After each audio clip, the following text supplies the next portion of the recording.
NDTV क्यों छोड़ा, निकाला गया या आपने इस्तीफा दिया? लीगल नोटिस वगैरह भिजवा दिया मुझे। दिमाग कह रहा है नहीं ईएमआई, दिल कह रहा है नहीं इज्जत। ऐसा क्या हुआ अडानी के टेक ओवर के बाद? न्यूज रूम का माहौल कैसा था जब ये खबर आने लगी कि अब अडानी का हो जाएगा एनडीटीवी? लोग एक से दूसरे के उसमें भाग रहे थे कमरे में। पहले ज़बां गोदी कहा जाता है, क्या अब हम भी गोदी हो जाएंगे? सोशल मीडिया पे पढ़ सकती थी कि तुम बेईमान हो, तुम ये हो, तुम वो हो।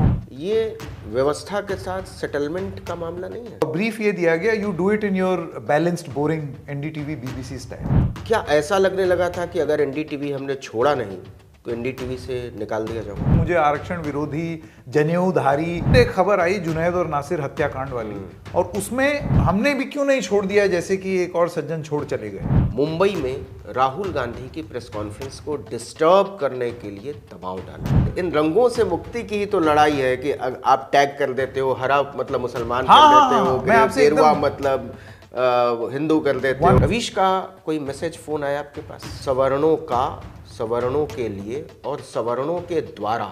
नमस्कार, आदाब, सत श्री अकाल, जय भीम, जोहार। मेरा नाम है नवीन कुमार। मार्च 2023 का महीना, एक खबर आती है कि एनडीटीवी बिक गया है, अडानी ने खरीद लिया है। और इसके बाद कयास लगने शुरू हो जाते हैं कि कौन कौन लोग एनडीटीवी छोड़ेंगे, किनको किनको निकाला जाएगा, क्या क्या बदलाव आएंगे। रवीश कुमार इस्तीफा देते हैं और इसके बाद बहुत सारी घटनाएं पत्रकारिता की दुनिया में एक साथ घटने लगती हैं। मुंबई से सोहित मिश्रा का इस्तीफा होता है, फिर सुनील सैनी एनडीटीवी छोड़ देते हैं, फिर बहुत सारे लोगों के बारे में खबरें उड़ती हैं कि वो एनडीटीवी छोड़ने वाले हैं। उन्हीं में से एक संकेत उपाध्याय हमारे साथ हैं। संकेत, बहुत बहुत स्वागत है आर्टिकल 19 पर।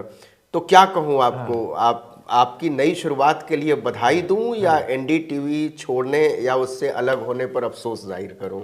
नवीन भाई, सबसे पहले तो आपका बहुत बहुत स्वागत है और मैं आपको थैंक यू कहना चाहता हूं कि आपने मुझे ये मंच दिया। मुझे आपने इस लायक समझा कि आप मुझसे बात कर रहे हैं। नहीं, आप स्टार हैं पत्रकारिता की दुनिया के। धीरे धीरे बात खुलेगी, इस पर तो बात होगी ही कि एनडीटीवी क्यों छोड़ा, निकाला गया या आपने इस्तीफा दिया, क्योंकि बहुत सारे लोगों की इसमें बहुत दिलचस्पी है। तो इस पर हम लोग बात करेंगे, लेकिन कुछ निजी बातें भी करेंगे आपके सफ़र के बारे में, आपकी परवरिश के बारे में और पत्रकारिता के बारे में, जो हम सब लोगों की अलग अलग समझ है और आज के जो हालात हैं उस पर बात करेंगे। लेकिन शुरुआत हम वहाँ से करना चाहते हैं कि जब एनडीटीवी के बिकने की खबर आई, जब उसके अडानी के टेक ओवर करने की खबर आई, तो आपकी पहली प्रतिक्रिया क्या थी? मन में एक डाउट था, क्योंकि जाहिर सी बात है, और ये आपने अभी मार्च 2023 बोला, मैं तो आपको बताऊंगा कि ये खबर उससे पहले ही आ गई थी और उसका एक आइडिया ऑफिशियल अनाउंसमेंट देर से आया था, लेकिन उससे पहले वो सुगबुगाहट और वो सारी चीजें शुरू हो गई थी। तो शुरुआत में मन में ये बात जरूर आया कि क्या अब हम उस तरीके से रहेंगे जैसे कि रह रहे हैं? क्या हम उस तरीके की आज़ादी से बोल पाएंगे जिस तरीके से अभी बोल रहे हैं? क्या हम उस तरीके की पत्रकारिता कर पाएंगे जैसे कि अभी कर रहे हैं, जिस पर मुझे भयंकर गर्व था, है और हमेशा रहेगा? क्योंकि आप नवीन भाई यकीन नहीं मानेंगे, और ये चीज़ मैं हमेशा अपने साथ रखूंगा। अपने चैनल की जो व्यूअरशिप थी ना, वो आपको पता है किस तरीके की थी? वो ऐसा नहीं है कि लोग मतलब मोहब्बत में दीवाने हुए चले जा रहे हैं, वो तो है ही, लेकिन उसके साथ साथ ऐसे ऐसे लोग थे जो कि आके बोलते थे, सुनिए आप एनडीटीवी में है ना? मैंने कहा जी। मुझे लगा अभी कुछ तारीफ वगैरह होगी। वो कहते हैं कल आपका वो जो शो था ना, उसमें 8:14 पे आपने ये जो शब्द बोला था वो मुझे ठीक नहीं लगा, उसकी जगह आप ये शब्द बोलते तो ज्यादा ठीक होता। अच्छा चलता हूँ। अब आप समझ रहे हैं, ऐसा व्यूअर। तो ये मैं इसको भी एक मोहब्बत का प्रतीक मानता हूं।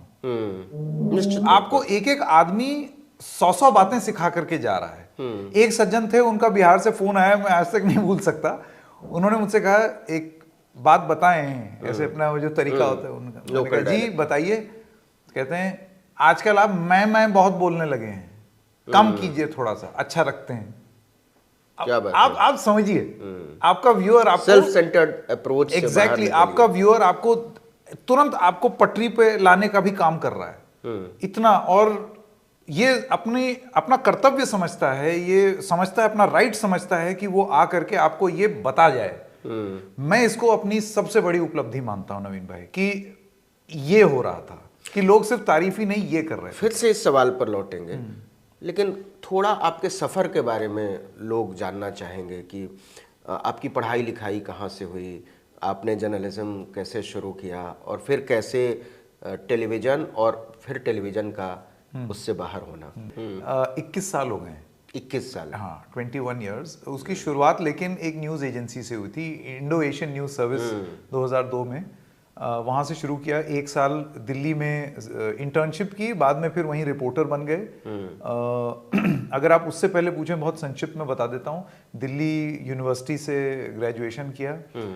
उससे पहले यही नोएडा में एक स्कूल है, डीपीएस नोएडा, जहाँ अभी हाल फिलहाल में गया भी था। अपनी टीचरों को मैं आशीर्वाद लेके आया, वो बड़ी खुश थी इस फैसले से। हाँ, एनडीटीवी छोड़ने के बाद। एनडीटीवी छोड़ने के बाद उन्होंने बोला कि बेटा गो, यू हैव आवर ब्लेसिंग। गुरु अगर दुआ दे देना तो इससे बड़ा एहसास कुछ नहीं होता। मतलब मैं वो इमोशन आपको अभी बयान नहीं कर सकता। वो जब प्रिंसिपल और वाइस प्रिंसिपल ने आशीर्वाद दिया, तो वहाँ से वो अपना स्कूल था। उससे पहले हमारे पिताजी क्योंकि बीबीसी में काम करते थे, तो ये लेट 80s अर्ली 90s की बात है। उस समय हम लंदन में भी थे। दर्शकों को बता दें कि संकेत उपाध्याय के पिताजी मधुकर उपाध्याय बीबीसी के बहुत मशहूर जर्नलिस्ट रहे। भारतनामा, जब हम लोग यूनिवर्सिटी में पढ़ते थे तो उनका शो सुना करते थे, भारतनामा, और बड़ा इंतजार रहता था जी भारतनामा का। जी हाँ जी। मैं जानता हूँ इसमें बहुत सारे लोगों को ये होगा कि अच्छा नेपोटिज्म है, ये वाली बात आएगी सामने, लेकिन इससे कतरा भी तो नहीं सकते ना। इससे नहीं। और मैं इससे बिल्कुल भी ऐसा नहीं है कि बड़ा मतलब मैं शर्मसार हूँ इस बात से कि ये क्यों हो गया और ये वो I am very proud of this association. लेकिन अपना जो हासिल किया है वो उसके लिए जितना चाहिए, जितनी आपके अंदर शक्ति है, ताकत है, आपकी एबिलिटीज हैं, वो अगर आपके अंदर नहीं होगी तो फिर आप जिसके तो वो मददगार साबित हुआ क्या पिताजी का बीबीसी में होना, पीटीआई वो भाषा का चीफ वो होना? मतलब इस तरीके से होता था कि जब काम को लोग सराह रहे होते थे और बाद में उनको पता चलता था, तब वो कहते थे अच्छा ये तो तुमने बताया ही नहीं। वो इस तरीके से होता था। मतलब वो पोस्ट वर्क एक इमोशन जगता था। उसकी वजह से कोई काम मिला हो ऐसा अव्वल तो मुझे जरूरत महसूस नहीं होती कि आप इस बात को हर जगह जाकर के हाईलाइट करें। हाँ, हाईलाइट करें। हालांकि ऐसा भी नहीं है कि मुझे बड़ी बड़ी शर्म आ रही है इस बात से। ये मेरे लिए बड़े गर्व की बात है। मतलब वो शुरुआत में आप ऐसे समझ लीजिए कि जर्नलिज्म के बहुत सारे चीजें मतलब अपने तो पिताजी बताते थे ऐसे करो ऐसे करो, नहीं, ऐसे करो? सुन के। अच्छा। और यही नहीं, अभी जैसे आप उधर देखेंगे वो एलपी रिकॉर्ड रखे हुए हैं। ये मैंने सब एक टाइपराइटर भी देखा, ये उन्हीं का है। 1982 एशियाड समझ गया था कि हाँ, एशियाड में सेकंड हैंड लिया था पिताजी ने। अच्छा। वो कोई एक अंग्रेज आया था, उससे वो सेकंड हैंड में क्या आमतौर पर हम लोगों क्या मतलब हम लोगों ने जो टाइपराइटर देखा है वो रेमिंगटन का है। ये ओलिवेटी लेटेरा 25 है। ये उस समय मेरे ख्याल सेकंड हैंड में 700-800 रुपए का था। तो बहुत बड़ी चीज होती थी उतना पैसा 82 में अफोर्ड कर पाना। लेकिन उन्होंने, हमारी माताजी कहती तो हैं, जब मैंने इस्तीफा दिया एनडीटीवी से, मुझे लगा नाराज होंगी। उन्होंने कहा कि नहीं, हमें नाराजगी नहीं है, हम पहली बार थोड़ी देख रहे हैं। क्या बात है। तुम्हारे पिताजी भी यही करते थे। ताकत बहुत बड़ी ताकत है। मुझे जब आज तक ने निकाला तो मैंने पिताजी को कहा कि मैं बड़ा परेशान था क्योंकि वो कोविड का दौर था, लॉकडाउन लगा हुआ था, तब मुझे आज तक ने बाहर निकाला। तो मैंने पिताजी से पूछा कि मैंने पिताजी को मुझे लगा कि उनको बता तो दूं कि ये हो गया। तो पहले मैं वहाँ 10 बजे का शो किया करता था, वो अचानक से आवाज़ आनी बंद हो गई। तो मुझे लगा पिताजी, मैंने बोला हाँ तुम्हारा आ नहीं रहा है आजकल, क्या हो गया? बोले पापा निकाल दिया। तो बोले अब क्या करोगे? बोले पता नहीं क्या करेंगे, कुछ करेंगे लेकिन अब टीवी नहीं करेंगे। तो बोले हाँ तो क्या है, जो टीवी नहीं करता है मर जाता है क्या? बहुत बढ़िया, जो होगा अच्छा होगा। बहुत बढ़िया, अपना काम करो, इतना दिन से काम किए हो, कुछ करो। तो ये जो ताकत होती है ना, वो सारा सपोर्ट सिस्टम एक तरफ, ये जो ताकत मिलती है ना, वो लगता है नहीं अब तो कर देंगे कुछ ना कुछ। 100%। एक बार एक पिछली संस्था में लीगल नोटिस वगैरह भिजवा दिया मुझे कि आप जो है तुरंत आए, हमें पता चला है आप यहाँ ज्वाइन कर रहे हैं, नहीं किया तो आपके खिलाफ ये धारा वो धारा ये धारा, दुनिया जहाँ का। तो मैं डर गया एकदम। शुरुआती दिन थे वो, जाहिर सी बात है आप 30-32 साल के होते हैं, अब आप सोच रहे हैं चलें कोर्ट कचहरी का चक्कर काटें कि अपना काम करें। तो उस पर भी हमारी माता जी का ये कहना था कि ठीक है, पार्ट एंड पार्सल है ये, बदनामी में भी नाम होगा, अगर वो आमादा हैं, तुमने कुछ गलत नहीं किया है तो हो जाए, देख लेंगे। ये इतना तगड़ा सपोर्ट सिस्टम होता है ना, और वही सपोर्ट अभी भी मिला, तो उससे बड़ा फायदा हुआ और उस वजह से ये फैसला लिया। अभी थोड़ी देर पहले आपने मुझसे ये सवाल पूछा कि आपको निकाला गया या आपने खुद छोड़ा। निकाला तो हमें आज तक कभी किसी ने नहीं है, क्योंकि शायद हमने कभी वैसी स्थिति उत्पन्न होने नहीं दी, और उसमें नवीन भाई सबसे बड़ा किरदार अदा किया है हमारे दिल ने। वो इसलिए क्योंकि अक्सर होता क्या है कि आपके दिमाग और दिल में हमेशा एक लड़ाई चलती रहती है इंटरनली, ये हर पत्रकार के मन में चलती है। आप काम कर रहे होते हैं तो आपका दिमाग जो है वो आपको बताता है बढ़िया है गुरु, 10 बजे का शो कर रहे हो, आवाज देखो, इतना लोग अप्रिशिएट कर रहे हैं, इतना ट्वीट हो रहा है, इतना है। आपको भी लोग बोलते होंगे हैंगिंग झील वाला आपका कितना पॉपुलर हुआ था, तो आपको ये लगता होगा दिमाग बता रहा है देखो कितना लोकप्रिय हो गया हूं मैं ये। लेकिन आपका दिल जो है ना, वो कुछ चीजों को देख करके आपको इशारे देना शुरू कर देता है। वो दिल को पहले पता चल जाता है, क्योंकि दिल से आवाज आने लगती है कि अब मजा नहीं आ रहा, काम में वो बात नहीं लग रहा। दिमाग कह रहा है नहीं ईएमआई, दिल कह रहा है नहीं इज्जत। तो ये जो इज्जत वर्सेस ईएमआई की जो लड़ाई आपके शरीर में लगातार चलती रहती है, उसमें दिल आपको 6, 8, 10 महीने पहले आगाह कर देता है कि ये ना आपकी तरफ से ही अभी कुछ कुछ होने लगेगा, जिसकी वजह से फिर किसी और को कुछ कारण मिलेंगे, फिर कहा सुनी होगी, फिर बात आगे बढ़ जाएगी। तो उससे पहले ही दिल की सुन लो, इज्जत वर्सेस ईएमआई की लड़ाई में। ऐसा क्या हुआ अडानी के टेक ओवर के बाद कि पहले लग रहा था कि एनडीटीवी में इज्जत और ईएमआई साथ साथ चल सकती है और फिर लगा कि नहीं, ये इज्जत वर्सेस ईएमआई है, या तो इज्जत बचेगी और नहीं तो ईएमआई दे पाऊंगा। क्या हुआ ऐसा?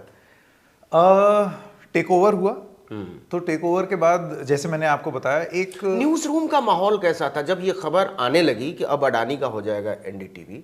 तब क्योंकि लोग जानते नहीं है कि एनडीटीवी के अंदर के लोगों में कैसी खलबली थी, जो निश्चित तौर पर मैं आपको बता, उस समय मैं न्यूज रूम में ही था। लोग एक से दूसरे के उसमें भाग रहे थे, कमरे में लोग एक दूसरे से पूछ रहे थे कि ये देखा तुमने, ये देखा ये खबर, अब क्या होगा? अब तो हम, सबसे बड़ा डर तो ये था कि अब हमारी एडिटोरियल लाइन चेंज हो जाएगी, अब हम भी बाकियों की तरह हो जाएंगे। और जो एक सबसे प्रमुख डर था, वो डर ये था कि क्या अब हम भी, जिसको अहले ज़बां गोदी कहा जाता है, क्या अब हम भी गोदी हो जाएंगे? क्या अब हम ये नहीं बोल पाएंगे, वो नहीं बोल, हमारे ऊपर बंदिशें आ जाएंगी? ये डाउट था हर किसी के मन में। मैं भय, बड़ा स्ट्रॉन्ग वर्ड है, मैं भय इस्तेमाल नहीं करूं, मेरे मन में कोई डर नहीं था, संदेह था, एक थोड़ा सा मतलब डाउट था कि अब ये हो जाएगा, वो हो जाएगा। तो फिर शुरुआती जो कुछ इंटरव्यू आए आपने देखा, तो उसमें एक लक्ष्मण रेखा खींचने की बात कही गई। उसके बाद फिर जो एडिटोरियल लीडरशिप आई, उन्होंने भी ये बोला कि भाई हम रॉ मटेरियल थोड़ी खत्म कर देंगे यहाँ आकर के। कुछ कॉन्वर्जेशंस में ये भी बोला गया कि हम कुछ भी हो जाए गोदी नहीं बनेंगे। तो उससे एक थोड़ी सी उम्मीद कि चलो कुछ कुछ रहेगा। अच्छा, मेरा ये मानना है, मैं आपको एक और चीज बताऊं, बहुत सारे ऐसे लोग थे जिन्होंने डॉग विस्लिंग भी की। अच्छा, ये जैसे ही हुआ उसके बाद तुरंत छोड़ के बाहर निकले, और उसके बाद उन्होंने बोला कि ये आ गया, ऐसे हो गया, अब चुनना होगा आपको, इधर या उधर, धर्म युद्ध जैसा जॉर्ज बुश वाला। ये जो ध्रुवीकरण टाइप बातचीत होती है ना, ये सिर्फ राजनेताओं में नहीं, न्यूज रूम्स में भी होती है। उसमें आपको मजबूर कर दिया जाता है कि आप एक साइड पकड़ें। मेरा ये कहना है, मैं अपने अनुभव से क्यों ना अपना निर्णय लूं। तो कुछ लोगों ने ये तय किया कि वो पहले छोड़ दें, और उन्होंने बात अपनी ही बातचीत में ये बात फैला दी कि अब तो बर्बाद हो गया सब, ये घर में घुस आए और ये और वो, और इस चक्कर में हुआ जितनी गाली सोशल मीडिया पे पढ़ सकती थी कि तुम बेईमान हो, तुम ये हो, तुम वो हो, वो दुनिया जहां की देखी। लेकिन ठीक है, उससे आपको ना थोड़ा सा थिक स्किन रखना पड़ता है नवीन बाबू। मोटी चमड़ी अगर आप नहीं करेंगे तो फिर आप काम ही नहीं कर पाएंगे। तो जो आपसे बेइंतहा मोहब्बत करता है, वो आपसे खफा भी बराबरी से ही होगा। आपने कहा कि मुझे कहीं से निकाला नहीं गया, और क्योंकि वो नौबत नहीं आने दी मैंने। ये व्यवस्था के साथ सेटलमेंट का मामला नहीं है? नहीं, ये सेटलमेंट का मामला नहीं है। ये अपने आप से जिसको राजनीति में कहा जाता है आपदा को अवसर में बदलना, इससे पहले कि आपदा आए मैं एक नई राह चुन रहा हूं। और मैंने अपने पूरे करियर में यही किया है। ये मेरा 10वां इस्तीफा है नवीन बाबू, 10th resignation. IANS, Hindustan times, NDTV पहली स्टिंट जिसमें मैं कमाल भाई के साथ लखनऊ में था 2005 से 2008 तक। उसके बाद हेडलाइंस टुडे 3 महीना, 6 महीना न्यूज तब मैं वहां था, पता नहीं हमारी मुलाकात तब कैसे। हाँ, उस समय बहुत कम समय में था, उस समय खली वली चलता था वहां पर। मैंने कहा भैया इस उम्र में अब मैं ग्रेट खली महाबली तो नहीं करूंगा अपने जीवन के साथ, जाएं कुछ काम करें। फिर times now anti establishment channel हुआ करता था उस समय। हमें लगता था कि ये है पत्रकारिता, सरकार से आप सवाल पूछ रहे हैं। हाँ, वो अब एहसास हो रहा है ना। लेकिन उस समय क्या है, आप क्वेश्चन करते थे। मैं कह रहा हूं कि वो जो करने का तरीका है हम उससे तब भी एग्री नहीं करते थे, हम अपने हिसाब से करते थे। तो कई बार बातचीत में ऑफिस में वो अर्णब गोस्वामी की भी ट्रेनिंग NDTV में ही हुई है। बिल्कुल, सब जगह। अरे गुरुकुल है भाई, सबका गुरुकुल है। और वो मतलब वो बाद में फिर लोग निकल के मजाक उड़ाते हैं कि दिस NDTV टाइप जर्नलिज्म। ये मजाक बना दिया ना आपने इसको, क्योंकि आपको ये लगा कि ये नहीं। मैं आपको बताता हूं कि ये वही NDTV की जो ट्रेनिंग थी इस गुरुकुल की, उसकी वजह से एक बेस बना कि इन जिस संजन का आप नाम ले रहे हैं, उन्होंने मुझे जब 2011-12 अन्ना एजिटेशन पे बहुत कश्मकश शुरू हो गई थी इनकी सरकार से, तो मुझे डॉक्यूमेंट्रीज लिखने को कहा गया और ब्रीफ ये दिया गया, you do it in your balanced boring NDTV BBC style. इज्जत आप करते हैं, बैलेंस की इज्जत आप करते हैं, तो आप भी जानते हैं आप क्या कर रहे हैं। तो ये हुआ। मैं मतलब किसी की आलोचना नहीं करना चाहता, हमारा ये है, देखिए हर चीज एक अनुभव है। तो यहां हुआ, जहां जहां फिर टाइम्स नाउ हुआ, टाइम्स नाउ के बाद इंडिया टुडे, CNN न्यूज 18, फिर गए हैदराबाद एक चैनल लॉन्च करने, इंडिया अहेड, और फिर NDTV आ गए। इन 10 जगह हर जगह दिल ने आगाह कर दिया कि गुरु बस करियर में समय कम है, पॉजिटिव एनर्जी के साथ काम करना है। You don't have to suffer the same fools, if possible suffer new fools. कहीं नई जगह जाइए, नई चुनौती लीजिए। तो बस यही नई चुनौती पर आएंगे। लेकिन क्या ऐसा लगने लगा था कि अगर NDTV हमने छोड़ा नहीं तो NDTV से निकाल दिया जाऊंगा? मन में देखिए ये डर रहता है, लेकिन मुझे एक चीज का तो पूरा विश्वास था। और वो विश्वास ये था कि जब 9 बजे का शो, पहले मेरा शो खबरों की खबर 8 बजे था, फिर वो 9 बजे हुआ। और 9 बजे में आपको पता है वो कितना बड़ा रिक्त स्थान था जिसको भरने की बात हो रही थी। और वो भी एक ऐसे वक्त में जब मतलब सब जगह ये प्रचार और प्रसार हो चुका था कि ये तो बिके हुए हैं, अब ये कूड़ा कर देगा, तमाम तरीके की उपाधियां, ये तो आपिया है, आपटर्ड है, सॉफ्ट संघी है। मतलब आपको तो मैं बता नहीं सकता कि वो सारे तमगे यहाँ लगे हुए हैं मेरे हर टाइप के, यहाँ पर मैं ले करके उसको चल रहा हूँ।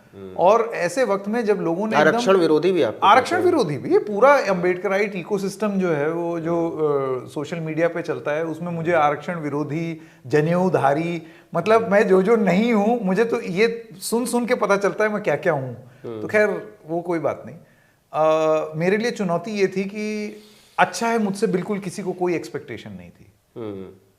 और यहाँ मुझे वो बिहार वाले याद आ रहे हैं जिन्होंने मैं बोलने से मना किया था। तो हम पे उतरते हैं, क्योंकि सुशील बहुगुणा जी जो कि पिलर हैं 9 PM के NDTV के, वो सुशील महापात्रा, मिहिर गौतम, मैं और तमाम लोग, असद किदवाई सर, हम लोग सब मिल करके उधर सम्मी, अदनान, ये सब प्रोड्यूसर्स थे। इन लोगों ने बैठ करके जब दिमाग लगाना शुरू किया, तब फिर एक खबर आई जुनैद और नासिर हत्याकांड वाली। और उसमें इन्हीं लोगों ने, जो कि बहुत नाराज थे, खफा थे कि हम क्यों रुक गए, क्यों कर रहे हैं हम ये सब, हमने भी क्यों नहीं छोड़ दिया जैसे कि एक और सज्जन छोड़ चले गए। उसके बाद इन्हीं लोगों ने नीचे कमेंट्स में ये लिखा, मैं कमेंट्स बहुत गंभीरता से पढ़ता हूँ। कमेंट्स में ये चीज लिखा, अब आप जिस दुनिया में जा रहे हैं ना, हाँ, वहाँ कमेंट्स पढ़ना जो है ना, वो केवल जरूरत नहीं है, वो मजबूरी भी है। मजबूरी नहीं तो लोग खदेड़ लेते हैं। आपका एक सब्सक्राइबर भी कहेगा, सब्सक्राइबर की बात हुई है लेकिन वो बात आगे खुलेगी, कि आप भूलिए नहीं, मतलब लोग ऐसे हक के साथ कहते हैं कि आप भूलिए नहीं कि मैंने आपके 10 लोगों को सब्सक्राइब करवाया था। एनडीटीवी में भी ऐसे ही होता था, लोग हाथ पकड़ लेते थे। मुझे अभी भी याद है एक अंकल, और आप मुस्कुराने के अलावा कुछ नहीं कर सकते, कुछ नहीं कर सकते, कुछ नहीं। फ्लाइट में जो है वो आपको पकड़ लेंगे, वो आपको ऐसे बोलेंगे, वो आपने वो बोला था ना, मैं आपको बता रहा हूँ ये इतना। एक तो क्या है ना, अपना एनडीटीवी का व्यूअर, आपका व्यूअर एकदम खालिस हिंदुस्तानी आर्गुमेंटेटिव इंडियन है, ठीक है ना, निश्चित तौर पर बहस पसंद हिंदुस्तानी, लॉजिकल है, लॉजिकल है। आपने ये कैसे कह दिया, इसमें ये नहीं है, और मतलब हर चीज को आप बेतुकी समझ के आप नजरअंदाज नहीं कर सकते। आपको उसके भले ही इमोशंस में वो नाराज हो या कुछ हो, उसके पीछे छुपी हुई बात आपको जानना बहुत जरूरी है, और ये एनडीटीवी ने सिखाया, एनडीटीवी के व्यूअर्स ने सिखाया। प्यार भी करते थे और पूरे हक से डांटते भी थे। ये सारी चीजें हो रही थी। तो मैं भूल गया हम लोग क्या बात कर रहे थे। हम लोग बात कर, ये बड़ी दिक्कत है पत्रकारों के साथ, है ना। नहीं, हम खूब बतियाने लगते हैं। एनडीटीवी के माहौल पर बात कर रहे थे जब खबर आई कि अडानी ने टेक ओवर किया। तो वो टेक ओवर हुआ, उसमें जैसे मैंने बताया डाउट था मन में। हाँ, मैं आपको ये बता रहा था कि उसके बावजूद वो जो स्लॉट में जिसमें हम गए, वहां पर यही व्यूअर्स जो है अपने कमेंट्स में फिर लिखते हैं, हमने आपको गलत जज कर लिया। अच्छा, आप तो नहीं बदले और आप अभी भी उसी तरीके से बेबाकी से बोल रहे हैं, और कुछ तो माफी मांग रहे हैं। मैंने कहा भैया ऐसा मत करो, इतने भी महान नहीं है। ज्यादा पुरानी बात नहीं है। एनडीटीवी के मुंबई ब्यूरो में थे सोहित मिश्रा। उन्होंने बहुत गंभीर आरोप लगाया कि एनडीटीवी मैनेजमेंट ने और एडिटोरियल मैनेजमेंट ने मुंबई में राहुल गांधी की प्रेस कॉन्फ्रेंस को डिस्टर्ब करने के लिए दबाव डाला। ये बहुत सीरियस एलिगेशन है। उस समय आप एनडीटीवी न्यूज रूम का हिस्सा थे, क्या ऐसा हुआ था? आपको कोई जानकारी है? और इस पर क्या रिएक्शन था एडिटोरियल मैनेजमेंट का? जो नया मैनेजमेंट है ऑब्वियसली उसने डिनाई किया, उसने ये चीज एक स्टेटमेंट भी इशू की, हम लोगों से गुजारिश की, दबाव नहीं बनाया। देखिए जो सच बात है वो मैं बोलूं, ये नहीं बोला कि अब आप ये लाइन लीजिए और ये काउंटर कीजिए इस बात को। अपना स्टेटमेंट दिया और उन्होंने बोला हो सके तो देख लीजिए, अगर वो अगर आप ये ऐसा हम चाहते हैं। हाँ हो सके तो।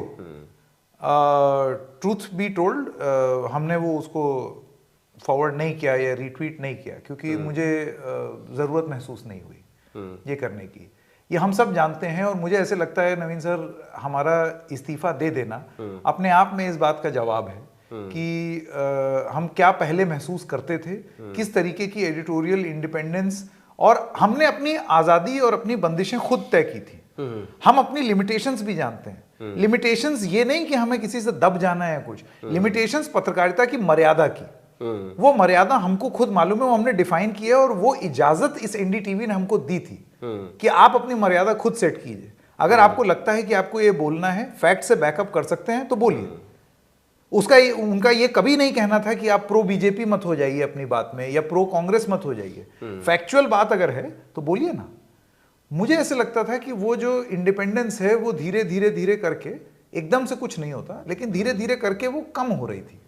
अच्छा। और इससे पहले कि वो एकदम ही मतलब ऐसा हो जाए कि खत्म हो जाए और उसके बाद आप हाथ मलते रह जाएं और आप ये सोचें गुरु उस समय फैसला ले लेते तो ठीक था।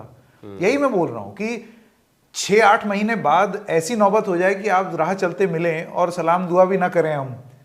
तो हमने उसी खूबसूरत मोड़ पे, सोहित ने अपने वीडियो में ये बात भी बोली, साहिर लुधियानवी का शेर, तो बस वही बात थी। और जहां तक रही डिस्टर्ब करने की, अब उसके और किसने उसको कहा मैनेजमेंट में, वो कहाँ हो रहा है, वो तो इन दोनों के आपस की बात है। लेकिन as an outsider, ring side view की अगर मैं आपको बात बताऊं, उसके बाद डिनायल आया इस नए मैनेजमेंट की तरफ से। गुजारिश की गई कि आप इस डिनायल को प्रसारित करें, उसका प्रचार करें, लेकिन मेरे पास कोई ठोस वजह नहीं है किसी पर भी शक करने की कि वो सही बोल रहे हैं या गलत। दूसरी चीज, मुझे नहीं लगता मेरी पत्रकारिता में ये मेरा मैंडेट भी है। हमारा मैंडेट हमारे व्यूअर्स के साथ है। हमारा मैंडेट ये था कि हम जिस आज़ादी के साथ न्यूट्रलिटी नहीं, लेकिन ट्रूथफुल होकर के, सच्चाई के साथ, लोकप्रिय नहीं। खबरों की खबर कभी भी लोकप्रिय शो नहीं था, लेकिन हाँ जितने लोग देखते थे वो हमेशा ये बोलते थे कि ये बात ठीक है। तो बात ऐसी जो ठीक या सही हो, भले ही वो लोकप्रिय हो या ना हो, अपना ये था। और उसके चलते बहुत लोगों का, भले ही वो संख्या में कम हो, लेकिन वो इज्जत बहुत मिली। तो हमको तो वही चीज अच्छी। तो जब आपने एनडीटीवी छोड़ा और अब तो ऑफिशियली आप कार्यमुक्त हो गए हैं, हाँ, तो एनडीटीवी के पुराने मालिकान डॉक्टर प्रणव राय, राधिका रॉय ने कुछ संदेश भेजा, कुछ कहा, कुछ बधाई दी? अभी हमारे जो YouTube चैनल लॉन्च हुआ है उसके बाद इसमें और भी पार्टनर्स हैं मेरे साथ। टेलीविजन न्यूज़ जगत पत्रकारिता के first generation news room boss Sunil Saini हमारे साथ, वो स्टार न्यूज़ में काम कर चुके हैं, आज तक में काम कर चुके हैं, एनडीटीवी में ही 18 साल जब वो स्टार में थे तो मैं भी स्टार में था। आपने काम किया हुआ है। भयंकर न्यूज रूम मैनेजर माना जाता है उनको। आप उनको 2 लोग दे दीजिए, वो 2 लोगों में से ऐसा काम दिखा देंगे जो लोग 50 में ना करवा पाए। ये उनकी स्ट्रेंथ है। तो आप लोगों ने साथ मिलकर? हाँ, तो वो सैनी जी हैं और एक रिपोर्टर हैं सौरभ शुक्ला, आप जानते होंगे। वो मतलब उसको बहुत अवार्ड्स वगैरह मिले हैं फील्ड रिपोर्टिंग के लिए। उसको घंघोर मेहनती है, मैं आपको ये बता सकता हूँ। मतलब वो भयंकर जुझारू, कोविड में मतलब ऑलमोस्ट रिस्क ले लेके, ये किसी को नहीं मालूम, नाक में सरसों का तेल की 2 बूंद डाल के जाता था वो रिपोर्टिंग करने। क्या बात है। हाँ, तो अब ये भी बता दीजिए तो कि नई शुरुआत क्या है? हाँ, तो ये दोनों लोग और मैं, हम 3 मिल करके अपना पहला वीडियो यहीं पे शूट किया था, जहाँ पर हम लोग ये शूट कर रहे हैं इन्हीं कुर्सियों पे बैठ के। तो सैनी जी को मैसेज आया डॉक्टर रॉय और मिसेस रॉय का, और वो बेहद खुश हैं इस फैसले से। वो बेहद खुश हैं।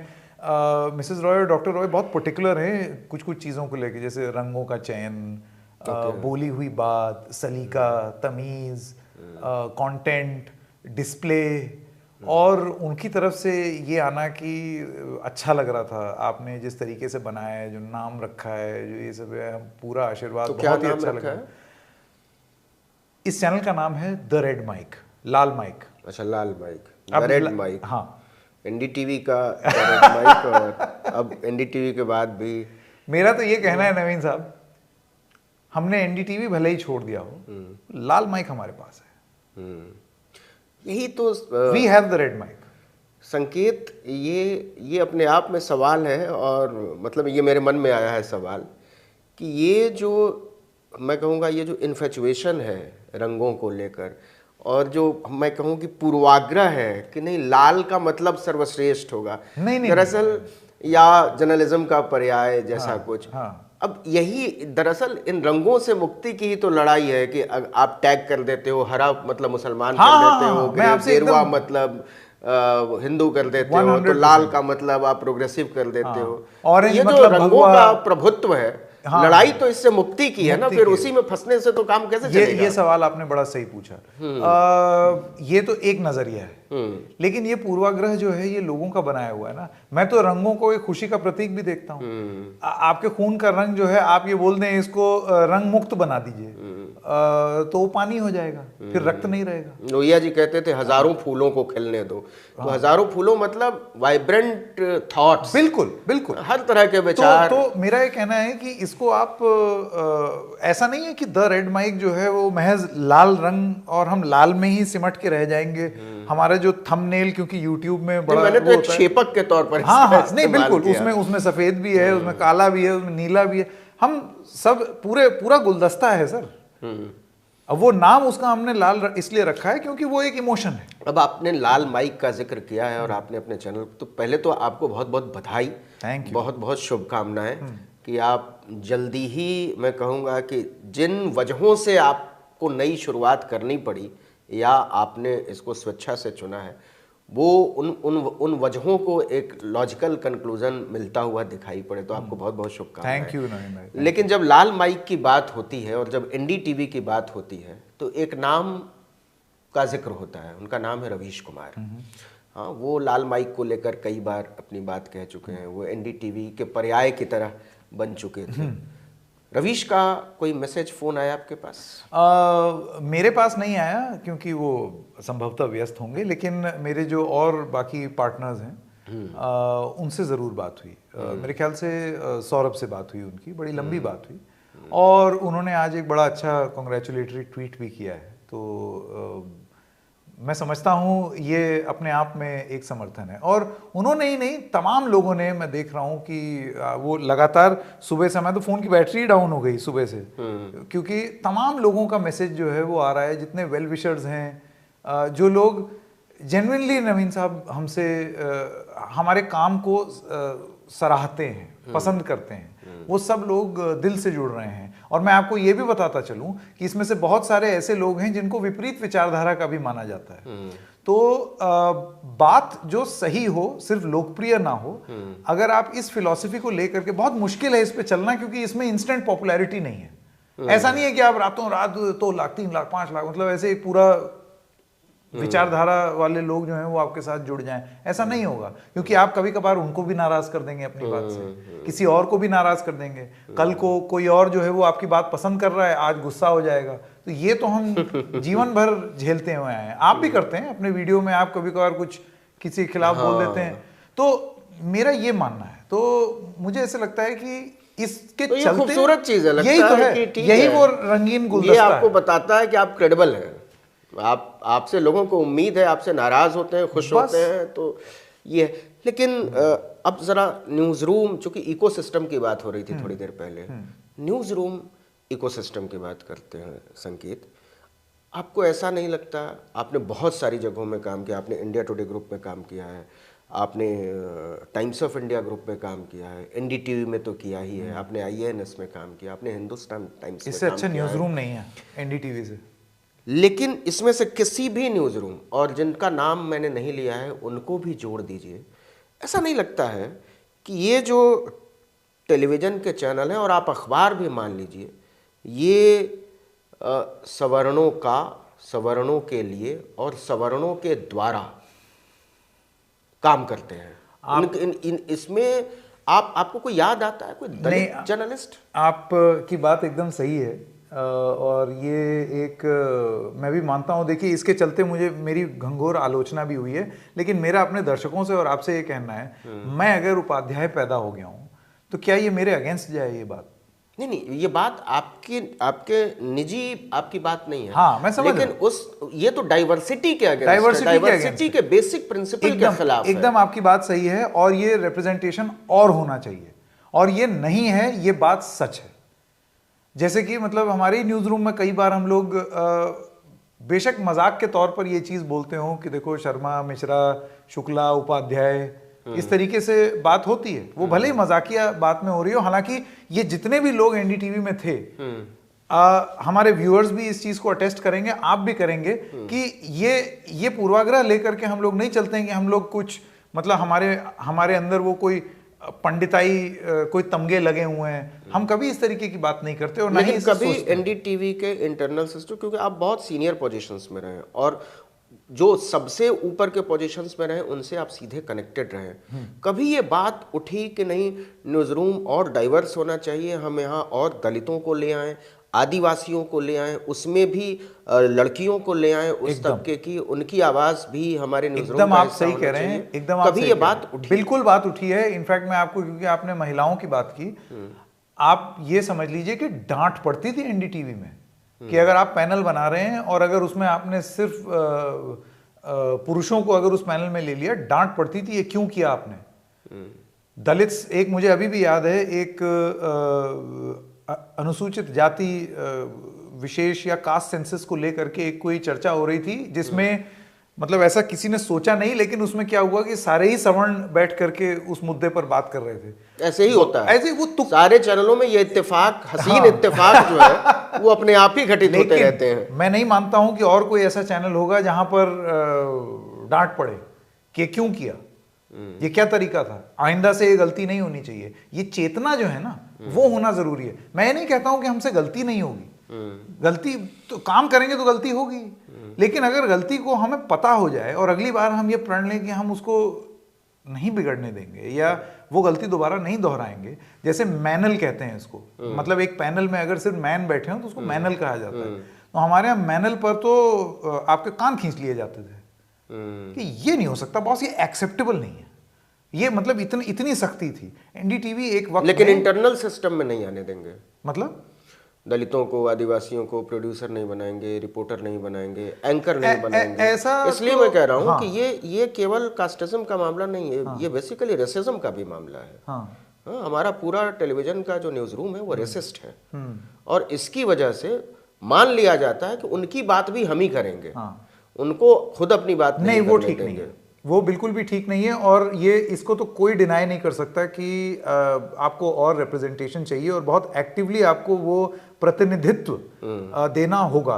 और मैं एक और चीज बता दूं, टेलीविजन न्यूज रूम जो एक समय ये था ना कि मतलब आप उसको एक उस पे रखते थे पेडेस्टल पे कि मतलब न्यूज रूम में जब तक प्रतिनिधित्व ना हो तब तक कैसे बात कहे, वो जमाने पलट गए सर।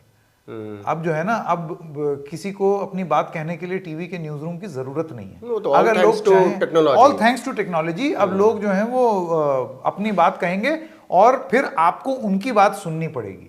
तो ये आप अगर नहीं बदलेंगे तो तकनीक आपको बदल देगी, और ये जितनी जल्दी न्यूज रूम्स में लोगों को समझ में आए उतना बेहतर। वो प्रतिनिधित्व आपको देना पड़ेगा, वो इन कम्युनिटीज का राइट है। अच्छा, आप पर आरोप लगा था और मैं उस आरोप का जिक्र करना चाहता हूं। हमने चर्चा भी की थी कि आप जातीय आरक्षण के विरोधी हैं। आप विरोधी हैं? आप बताइए, आपको क्या लगता है? नहीं, मेरे लगने न लगने से क्या होता है, लेकिन मैं उस समय में जो बोला था, देखिए वो बिहार वाले भाई साहब याद आ रहे हैं। हमें ये लगता है कि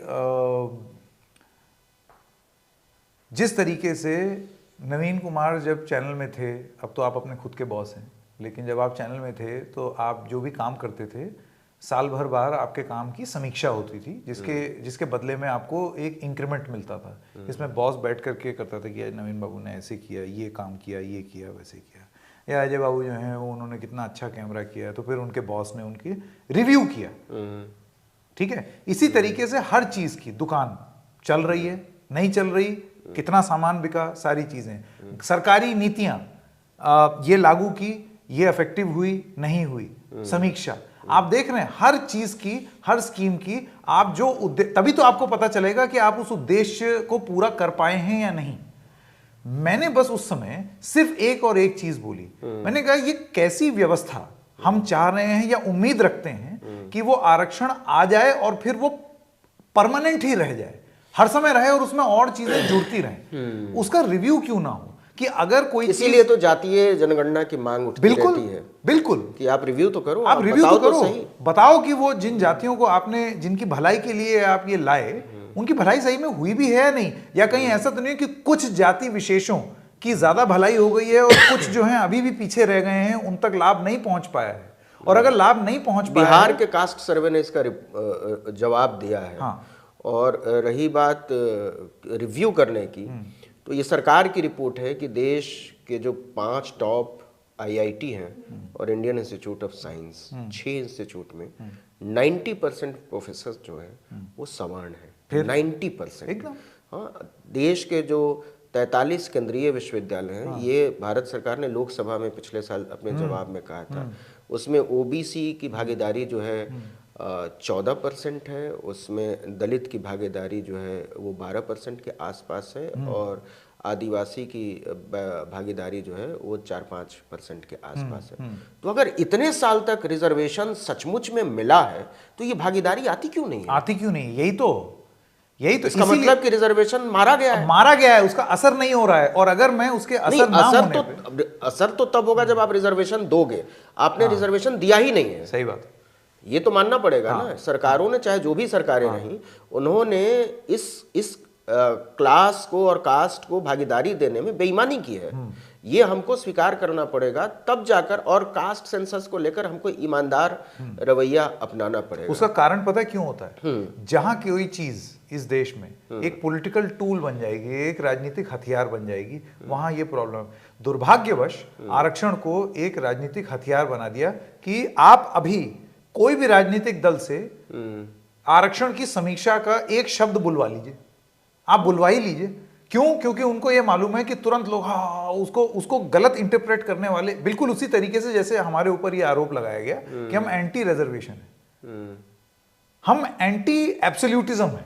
कोई भी चीज ये बोल देना कि भाई ये अपने आप में एब्सोल्यूट है, ऐसे तो जीवन ही नहीं होता है भाई, ऐसे तो जीवन ही नहीं होता है। आपने अगर आरक्षण लगाया है तो आप रिव्यू तो करोगे ना कि लोगों को लाभ पहुंचा है या नहीं, या अगर किसी को लाभ पहुंच गया है और किसी को नहीं पहुंचा है तो फिर आप जो पीछे रह गए हैं उनको भी सेम लेवल पर लाने के लिए या और बेहतर करने के लिए जो इसका लाभ है सही मायने में वो आप पहुंचाएं। वो आप कब कर पाएंगे? जब आप रिव्यू करेंगे।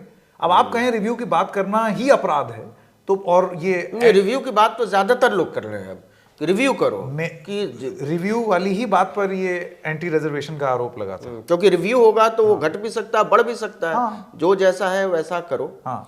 फिर से घूम फिर कर उसी सवाल पर आते हैं कि टेलीविजन का जो इकोसिस्टम है, जिसकी वजह से आपको छोड़ना पड़ा, जिसकी वजह से बहुत सारे लोगों को छोड़ना पड़ा, उसमें मैं अपने आप को भी शामिल करता हूं। ऐसा क्यों हुआ कि टेलीविजन, खास तौर पर टेलीविजन जो है वो एडिटोरियल कोलैप्स की तरफ है, एडिटोरियल सुप्रीमेसी खत्म है? क्या इसकी वजह ये है कि जो टेलीविजन चैनलों के संपादक हैं वो ज़्यादातर जो हैं वो इंटेलेक्चुअल नहीं है, वो ज़्यादातर सेंसिबल नहीं है, वो बहुत सारी चीज़ों को समझते, वो अच्छे प्रोड्यूसर तो हो सकते हैं लेकिन उनसे हम किसी जर्नलिज्म जैसे एडिटोरियल एक्सीलेंस की उम्मीद धीरे-धीरे कम होती जा रही है। ये बात है। और ये अगर आप एक इन जेनेरिक टर्म्स अगर आप ये विश्लेषण अगर आप रखें तो ये गलत नहीं होगा, ये सही है और ये बहुत लोगों को महसूस हो रहा है। लेकिन देखिए, मैं हमेशा light at the end of the tunnel type का इंसान रहा हूं और हमेशा रहूंगा। नवीन जी, हम उन लोगों में से नहीं हैं जो ये बोलेंगे कि टीवी इज डेड, टीवी मर चुका है। भाई, जिस तरीके का रिसोर्स और पैसा चाहिए, अब कल एग्जिट पोल हुआ, ठीक है, यूट्यूबर जो हैं वो एड़ी चोटी का जोर लगा दें, उस तरीके का इक्विपमेंट और इंफ्रास्ट्रक्चर और सर्वे आप करवा पाएंगे? नहीं करवा पाएंगे। लेकिन हाँ, फिर जो करवा सकता है वो उस पैसे का या सर्वे का दुरुपयोग करने की स्थिति में भी है ना? वो इन्फ्लुएंस भी हो सकता है राजनीतिक रूप से, या उसके ऊपर वो दबाव भी आ सकता है। दुरुपयोग शब्द का इस्तेमाल किया, मुझे एक घटना याद आई। हाँ। क्योंकि एनडीटीवी को ना बहुत पायस किस्म की चीज़ मानते हैं जर्नलिज्म में, ऐसा प्रचारित है और इसी तरीके से उसका बाजार खड़ा किया गया है। 2013 की बात है, मैं इसलिए ये सवाल बहुत ज़रूरी मानता हूँ पूछना। 2013 में एनडीटीवी के 25 साल हुए थे। एनडीटीवी ने राष्ट्रपति भवन की बुकिंग की थी। 25 साल का जलसा राष्ट्रपति भवन में हुआ था, जो उससे पहले भी कभी नहीं हुआ और उसके बाद भी कभी नहीं हुआ। राष्ट्रपति भवन को एनडीटीवी के मालिकान ने एक बैंक्वेट हॉल से ज़्यादा कुछ नहीं समझा था। वहाँ बड़े बड़े नौकरशाह, बड़े बड़े नेता और बड़े बड़े उद्योगपति बैठे हुए थे और उनके सामने डॉक्टर रॉय ने कहा कि आपने हम पर भरोसा किया, हम आपका भरोसा नहीं तोड़ेंगे। क्या ये सत्ता और कॉरपोरेट के नापाक गठजोड़ का एक नायाब नमूना नहीं था? एक भौंडा प्रदर्शन नहीं था कि एनडीटीवी ने राष्ट्रपति भवन की बुकिंग इस केवल ये दिखाने के लिए की कि हम क्या कर सकते हैं, हमारी पहुंच क्या है? फिर कहां पवित्रता? फिर एनडीटीवी है, क्या है? नहीं, ये एक मत हो सकता है। इसमें मैं इसलिए टिप्पणी नहीं करना चाहता क्योंकि मैं उस समय इस चैनल में था नहीं। पर अगर आप एज एन आउटसाइड व्यू मुझसे जानना चाहें कि मैं इसके बारे में क्या समझता हूं, क्योंकि अब आप भी आउटसाइड है, मैं भी आउटसाइड है, तो मेरा ये अच्छा बोला आपने। मेरा ये मानना है कि उस समय जो मुझे याद आ रहा है, 25 हिंदुस्तानी और वो बहुत ही नामी गिरामी लोग थे और किसी को भी उन लोगों की उपलब्धियों पर संदेह की कोई खास वजह नहीं है और राष्ट्रपति खुद उनको सम्मानित कर रहे थे। तो अगर आप इस दृष्टिकोण से देखें तो वो एक तरीके से देश के नामी गिरामी लोगों के सम्मान का भी एक उत्सव था। वो एक प्राइवेट चैनल का फंक्शन था, जिस वजह से आलोचना ये हो रही है कि ये काम तो आप किसी होटल में भी कर सकते थे और प्रेसिडेंट तो होटल्स वगैरह में जाते ही हैं, वहां भी चले जाते हैं। तो वो क्या उस समय वजहें रही होंगी? देखिए नवीन साहब, ना तो मैं उस समय चैनल में था, अंदर की क्या वजह है, कि वो वेन्यू चुना गया ये सत्ता की वजह से हुआ या ये लोगों को और ज़्यादा सम्मान मुहैया कराने के लिए ये मंच चुना गया, ये तो वही लोग उसका जवाब दे पाएंगे जिन्होंने ये फंक्शन किया है। बस मैं तो इतना ही कह सकता हूँ। एक व्यक्तिगत सवाल, जब आपने तय किया, अब मैं मानकर चल रहा हूँ कि आप टेलीविजन छोड़ चुके हैं और निकट भविष्य में मतलब कम से कम मैंने टीवी को, जैसे मैंने बोला, मैं I am not in the business of writing the political और basically write the epitaph of TV, कि मतलब टीवी मर गया, उसमें वो पत्थर गाड़ दो और ऐसे करके हाथ जोड़ो कि ये बड़े अच्छे हुआ करते थे। मैं नहीं मानता।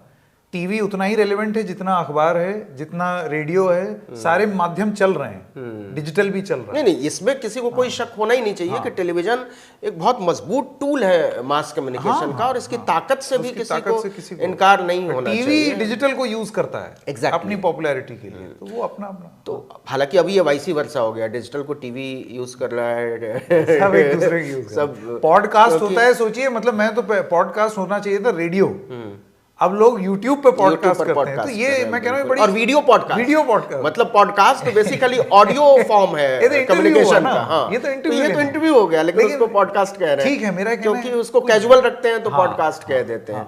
आपकी पत्नी की क्या प्रतिक्रिया थी? कि क्योंकि निश्चित तौर पर उनका भी एक टेक रहा होगा और अजीब लगा होगा, उन्होंने आपको टेलीविजन, वो खुद एक बड़ी जर्नलिस्ट हैं, नामी जर्नलिस्ट हैं टेलीविजन इंडस्ट्री की, उनकी क्या प्रतिक्रिया थी? निराश थी? उनको मालूम है मैं कैसा हूँ। और दूसरी चीज़ ये है कि हमने अक्सर इतना खुलापन रखा है इससे पहले, जैसे हालांकि ये हमेशा एक पर्सनल ओपिनियन होता है या पर्सनल डिसीजन होता है कि आप, जिसमें आप परिवार से कंसल्ट करते हैं, और अमूमन हमारे परिवार में समर्थन ही मिला है। और मैं उनकी अकेले की प्रतिक्रिया नहीं, अपने पूरे परिवार की प्रतिक्रिया को आपके सामने रखना चाहूँगा। वो हमेशा से सपोर्टिव ही रहा है। और वो, जैसे उनके केस में भी, जब उन्होंने अपनी नौकरी एक वक्त छोड़ी थी, तब हमारा भी समर्थन उसी तरीके से। हम दर्शकों को बता दें उनके बारे में। बिल्कुल, आप जैसा ठीक समझें। संकेत की पत्नी पलकी शर्मा है और उन्होंने बहुत सारे टेलीविज़न चैनलों में काम किया है, आजकल एक डिजिटल प्लेटफॉर्म के साथ काम कर रही हैं। तो मुझे लगता है कि इसका भी फायदा आपको मिलेगा उनके तजुर्बों का। तो ये घरेलू, हालांकि हम लोग बात नहीं करते हैं बिल्कुल भी। आप ये समझिए कि वो, आप जो कुछ भी आप इमेज बनाएं, परसेप्शन बनाएं, लोग तमाम तरह की बात करते हैं कि तो ट्विंकल खन्ना और अक्षय कुमार की तरह हैं, एक धड़ पकड़े है। मैंने नहीं सुना ये तो। अरे बहुत पूछिए मत साहब, इतनी गाली आदत पड़ गई है अब ये सब चीजों की। लेकिन ये है कि हम जानते हैं कि इतना असली लिबरल होना यही तो होता है। आप अपने जिस चीज में आप विश्वास रखते हैं, आप उसमें विश्वास रखिए। मुझे जिस चीज में इंडिविजुअलिटी बहुत जरूरी है, बहुत जरूरी है। मेरे घर में हमारे माताजी और पिताजी के मतभेद हैं, कई मुद्दों पर हैं, लेकिन इसका मतलब थोड़ी है कि मतलब वो घुमा लिए दौड़ा दें एक दूसरे को, ऐसा नहीं है। और ये मेरे ख्याल से ये लगभग हर लिबरलिज्म के प्रतीक घर में ये देखने को मिलता है। अब मेरे ख्याल से आपके भी रिश्तेदारों में ये चीज होगा कि पता चला कि पत्नी जो है वो कुछ और सोच रही हैं, पति कुछ और सोच रहे हैं। घर घर में इस तरीके की कहानी अब देखने को मिलती है कि लोग बहुत अलग अलग विचारधारा के हैं, लेकिन यही वो गुलदस्ता है जिसकी आप बात कर रहे हैं। दरअसल तो आजादी का एक्सटेंशन यही है, क्योंकि वो इंडिविजुअल इंडिपेंडेंस की तरफ ही आजादी जाएगी। जब हम बिग फाइट करते थे, बिग फाइट के प्रोमो की एक लाइन हमने इसीलिए लिखी थी उसमें, opinion of all huge and shades. मतलब ये कि आपको कंप्लीट पिक्चर तभी मिलेगी जब आप ये आर और पार वाली बात, ये कहां लिखा है कि दो ही धड़ हैं, ये कहां लिखा है आप बताइए। ये भी तो हो सकता है कि मैं आपकी 3 बात और अजय बाबू की 2 बात मिला करके एक तीसरी बात में विश्वास रखता हूं, क्योंकि मेरे हिसाब से तथ्य इस तरफ मुझे ले जा रहे हैं। ये जो एंटी एब्सोल्यूटिज्म का जो जर्नलिज्म है ना, यही है केंद्रवाद, यही है सेंट्रिज्म। इसका ये मतलब नहीं है कि आप बैलेंसवादी हो गए या आप हर समय बच बच के चलते हैं, नहीं। सही को सही, गलत को गलत, इकोसिस्टम के परे अगर आप बोलने की आदत अपने अंदर डाल लें तो आप ये पाएंगे कि आप 2 बार अपने आप से एग्री करेंगे, 3 बार उनसे एग्री करेंगे, एक आधा बार हमसे कर जाएं, और यही खूबसूरती है। क्योंकि ओपिनियन एब्सोल्यूट नहीं होता, सच एब्सोल्यूट होता है। तो यही है कि सच जो है वही सबसे बड़ी चीज़ है, और हम सब लोग सत्य की तरफदारी की लड़ाई लड़ रहे हैं। और हमको उम्मीद है, मतलब मैं सबको साथ ले रहा हूँ कि सच हमेशा जीवित रहेगा, लोकतंत्र को बचाएगा सच। उन लोगों की आप आवाज़ बने जिनकी आवाज़ें दबाई गई हैं। मैं इसके लिए आपको शुभकामना देता हूँ। मैं ये वादा करता हूँ, क्या और बात ये है? वादा मैं यहाँ पर आपके मंच से नवीन बाबू कर रहा हूँ कि जो पीड़ित, शोषित, वंचित, इनजस्टिस रिपोर्टिंग, ठीक है ना, ये थोड़ी सी विलुप्त होती हुई रिपोर्टिंग। अक्सर ये न्यूज रूम्स में कह दिया जाता है, कहाँ यार तुम ये सब, कहाँ तुम जिसे कहते हैं ना वो झंडा उठाए घूम रहे हो। हाँ, महाराष्ट्र के वो विदर्भ के किसानों की बात, क्या लॉन्ग मार्च क्या कवर करना, लॉन्ग मार्च में क्या है, कौन देखेगा, व्यूज ही नहीं आएंगे, ये बोरिंग चीज है। कुछ ऐसा करो जिसमें रेटिंग आए, जिसमें लोग जुड़े। एक जरूरी सवाल संकेत, पैसा कहाँ से आएगा? क्योंकि रिपोर्टिंग जो है वो खर्चीला उपक्रम है। बहुत बहुत। पूरी चीज तो मैं कुछ सोचा है? बिल्कुल सोचा है, बहुत बहुत ज्यादा मंथन हुआ है इस चीज पर।